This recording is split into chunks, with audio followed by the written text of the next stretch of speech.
Garrett, I want us to just kind of jump into not a whole lot happening from the news standpoint with the Celtics, but one thing that went down the other day was Jaylen Brown had a pop-up over the weekend, pop-up store, and he was talking, he was unveiling his new 741 white noise sneakers, which actually look kind of hot. I kind of like them.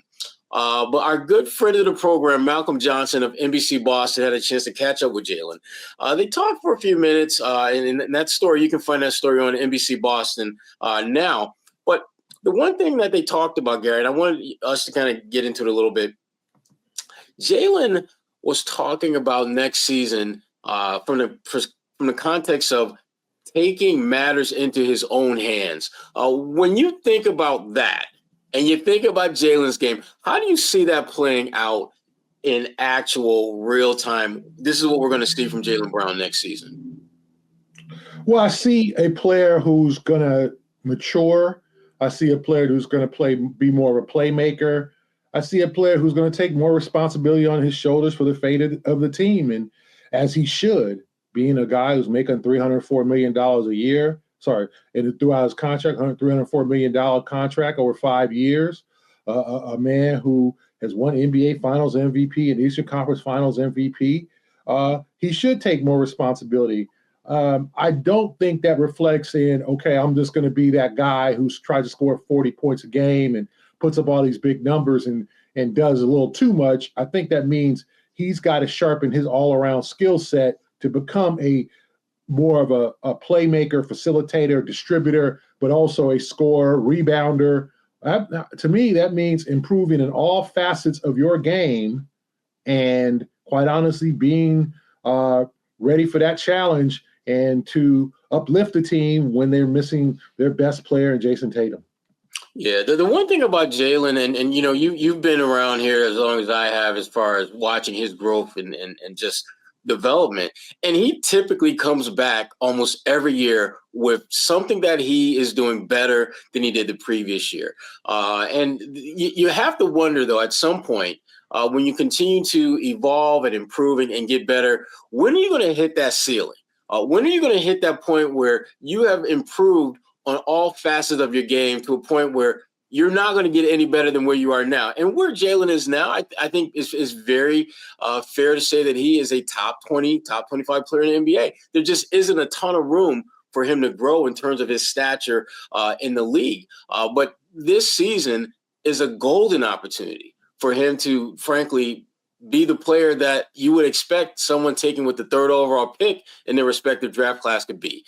Jason Tatum, they have worked great in tandem throughout the course of Jaylen's career, but this is an opportunity where he can just basically be the captain of this ship, and he can be that guy. And I just wonder how much of his game is going to improve over the summer that will allow him to be that guy, to be impactful, and still show the kind of growth that we have seen, over and over and over again from him. Because again, the big areas that we've talked about this in the past, and I don't think it's going to change, is his ball handling. It seems to be that one area that he just hasn't quite made the kind of growth that, frankly, you would want from your best player. I'm more concerned about his ability as a playmaker than his ball handling, because if he has the handles that he has now, but he becomes a much better playmaker, we're good. The Celtics are going to be really good.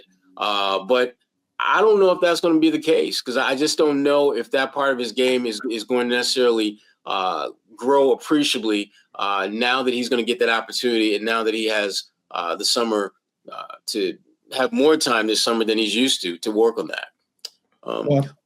I think first he's got to get healthy with the knee. And I think secondly, I think the ball handling is extremely important because it'll allow him to get into spots in the areas that generally right now he's not getting into, or when he gets into there, he's getting the ball stripped or knocked away, or he's turning the ball over.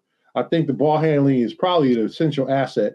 To me, I think the two things he needs to improve on is his three-point shooting and his ball handling.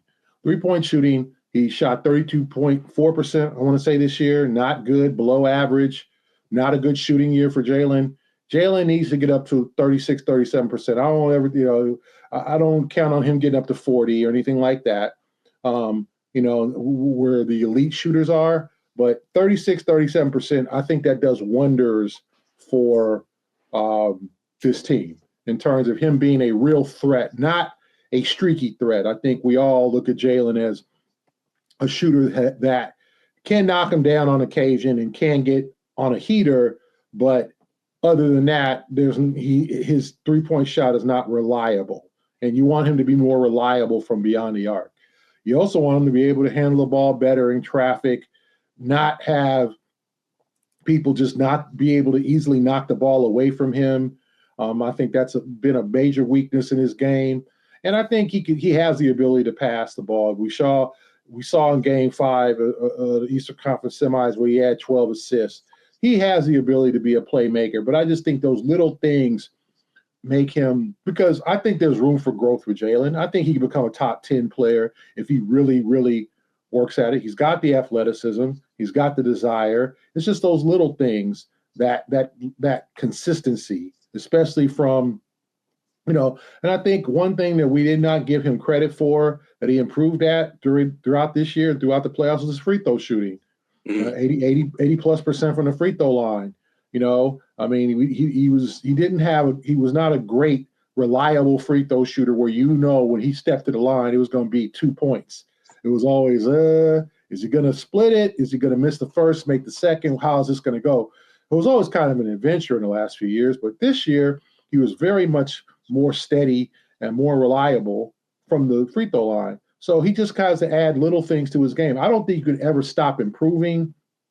Now, can you lose athleticism?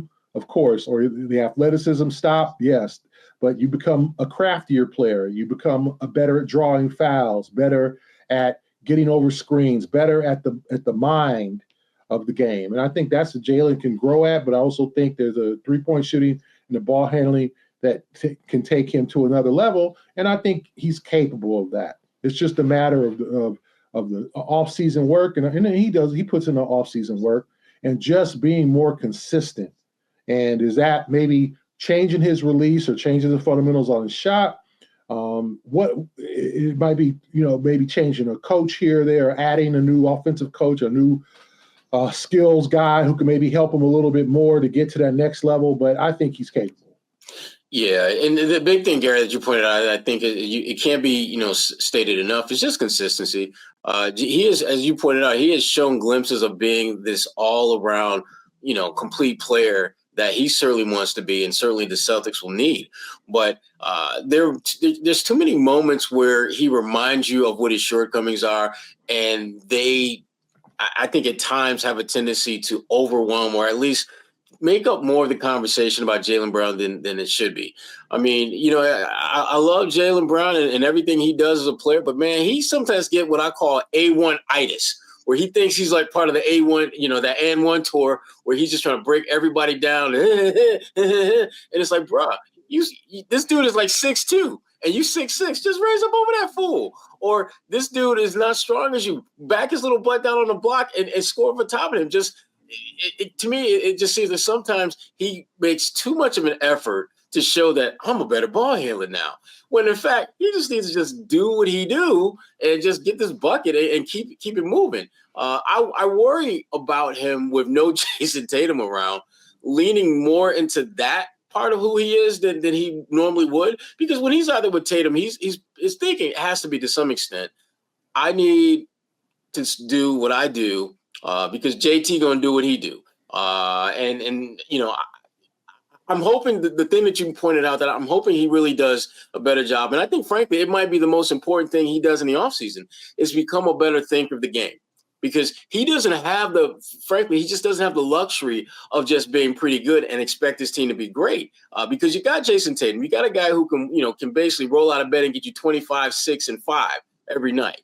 You don't have that, so for them to be successful, Jaylen really has to be a smarter thinker of the game. And it's not a question of whether he can do it, because we know his intelligence. It kind of goes without saying. He's a very smart, high basketball IQ type of guy.